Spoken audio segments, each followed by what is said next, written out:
Hi friends, welcome to my channel. ఈరోజు మన topic ఏంటంటే ఏపీ రాష్ట్ర వ్యాప్తంగా జూన్ నెలల రేషన్ పంపిణీకి సంబంధించి కొన్ని కొత్త రూల్స్ అయితే తీసుకొని రావడం జరిగింది. దానికి సంబంధించిన అప్డేట్స్ అయితే వచ్చాయి. సో వీడియోలో అయితే తెలుసుకుందాం. సో మనకు జూన్ నెల రేషన్లో ఏ సరుకులు ఇస్తున్నారు అనేది అయితే కూడా తెలుసుకుందాము. వీడియోని అయితే స్కిప్ చేయకుండా లాస్ట్ వరకు చూడండి. వీడియోలోని ఇన్ఫర్మేషన్ నచ్చితే ఛానల్ని సబ్స్క్రైబ్ చేసుకోండి. వీడియో యూస్ఫుల్ అనిపిస్తే మీ ఫ్రెండ్స్ అండ్ ఫ్యామిలీ మెంబర్స్కి మన వీడియోస్ని షేర్ చేసి నాకు సపోర్ట్ చేయండి. చాలామంది వీడియోస్ చూస్తున్నారు కానీ లైక్ చేయట్లేదు. మీరు ఇన్ని లైక్ చేస్తే నాకు అంత సపోర్టివ్ ఉంటుంది. వీడియో కూడా ఎక్కువ మందికి చేరుతుంది. దానివల్ల వీడియోలో ఇన్ఫర్మేషన్ ఎక్కువ మందికి తెలిసే అవకాశం కూడా అయితే ఉంటుంది. ఇక లేట్ చేయకుండా టాపిక్లోకి అయితే వెళ్ళిపోదాము. సో ఏపీ రాష్ట్ర వ్యాప్తంగా ఏపీలో ఈ జూన్ నెల రేషన్ పంపిణీకి సంబంధించి కొన్ని ముఖ్యమైన అప్డేట్స్ అయితే రావడం జరిగింది. అందులో భాగంగా చూసుకుంటే ప్రతి నెల మనకి ఏంటంటే కనుక 1వ తేదీ నుంచి అయితే కనుక రేషన్ డిస్ట్రిబ్యూషన్ చేస్తారు. మనకు అందులోనూ కొంతమందికి అంటే ఈ దివ్యాంగులకు, వృద్ధులకు అయితే కనుక 4-5 రోజుల ముందుగానే రేషన్ పంపిణీ అయితే చేయడం అయితే జరుగుతుందన్నమాట. అందులో భాగంగా 1వ తేదీ నుంచి 15వ తేదీ వరకు రేషన్ డిస్ట్రిబ్యూషన్ అయితే చేయడం అయితే జరుగుతోంది. వీటితో పాటు ముఖ్యంగా ఈకేవైసీ చేసుకొని వారు చేసుకోవాలని చెప్పి ప్రభుత్వం అయితే సూచించింది. లేదంటే కనుక కార్డులోంచి తొలగించే అవకాశం ఉందని అయితే కనుక చెప్పడం అయితే జరిగింది. ఇక ముఖ్యంగా చూసుకుంటే కనుక ఈ జూన్ నెలకు సంబంధించి కొన్ని ముఖ్యమైన అప్డేట్స్ అయితే రావడం జరిగింది. ఏపీలో రేషన్ కార్డు ఉన్నవారికి ప్రభుత్వం గుడ్ న్యూస్ తెలిపింది. సబ్సిడీ అమౌంట్ను నేరుగా డిజిటల్ వ్యాలెట్లో జమ చేయనుంది. దీంతో రేషన్ షాపుల్లో వీటి ద్వారా లబ్ధిదారులు పేమెంట్ అయితే చేయవచ్చు. ప్రతి కుటుంబానికి ప్రభుత్వం డిజిటల్ వ్యాలెట్ అయితే తీసుకొని అయితే కనుక రాబోతుందన్నమాట. సో దాని గురించి ఒకసారి డీటెయిల్స్ అయితే తెలుసుకుందాం. ఆంధ్రప్రదేశ్లో రేషన్ కార్డు ఉన్నవారికి గుడ్ న్యూస్ అయితే తెలిపింది కూటమి ప్రభుత్వము.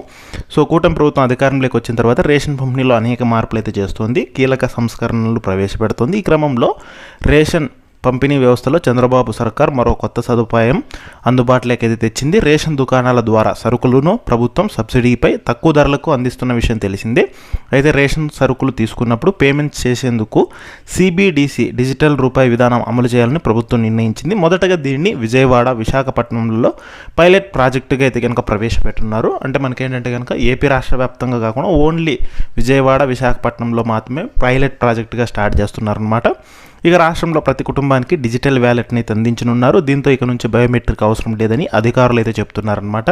సబ్సిడీ అనేది డైరెక్ట్గా డిజిటల్ రూపాయిగా జమ కానుంది. దీంతో రేషన్ షాపుల్లో ఈ పేమెంట్స్ చేసే సౌకర్యం అందుబాటులోకి అయితే రానుంది. దీనివల్ల వేగవంతమైన లావాదేవీలు చేయవచ్చు. అటు మధ్యాహ్న భోజన పథకానికి స్టీమ్ బియ్యం కూడా అందించాలని చెప్పి రాష్ట్ర ప్రభుత్వం అయితే నిర్ణయించింది. ఇక రేషన్ సరుకుల పంపిణీ విధానంలో ప్రభుత్వం అనేక మార్పులు చేసింది. అటు త్వరలో ఏపీ ప్రభుత్వం మినీ స్టోర్స్ రాష్ట్ర వ్యాప్తంగా ఏర్పాటు చేసేందుకు సిద్ధమవుతోంది. ఇక వీటి ద్వారా తక్కువ ధరకు నాణ్యమైన సరుకులను ప్రజలకైతే అందించనుంది. ఇంకా మిల్లెట్స్ కూడా ఈ స్టోర్ల ద్వారా అందించనున్నారు. తొలుత రాష్ట్రంలో 1000కి పైగా మినీ స్టోర్స్ ఏర్పాటు చేయాలని పౌర సరఫరా శాఖ మంత్రి నాదెండ్ల మనోహర్ ఇటీవల అయితే ప్రకటించారు. ఇక ఏపీలో చూసుకుంటే ఇప్పటికే స్మార్ట్ రేషన్ కార్డులను అయితే కనుక జారీ అయితే చేయడం జరిగింది. సో క్యూఆర్ కోడ్ అయితే కనుక కలిగి ఉంటుంది. అలాగే గతంలో ఇంటింటికే డోర్ డెలివరీ చేసే వాహనాలు ఉండగా ఇప్పుడు వాటిని తొలగించి కేవలం 60 ఏళ్ళు దాటిన వారికి మాత్రమే, అంటే వృద్ధులకు మాత్రమే ఇంటికి రేషన్ డోర్ డెలివరీ చేస్తున్నారు. డీలర్లు నేరుగా ఇంటికి వెళ్ళి ఇస్తున్నారు. ఇక మిగతా వారు రేషన్ దుకాణానికి వెళ్ళి తీసుకోవాల్సి ఉంటుంది. ఇక ప్రతి నెలలో 1వ తేదీ నుంచి 15వ తేదీ వరకు రేషన్ అయితే అందిస్తున్నారు.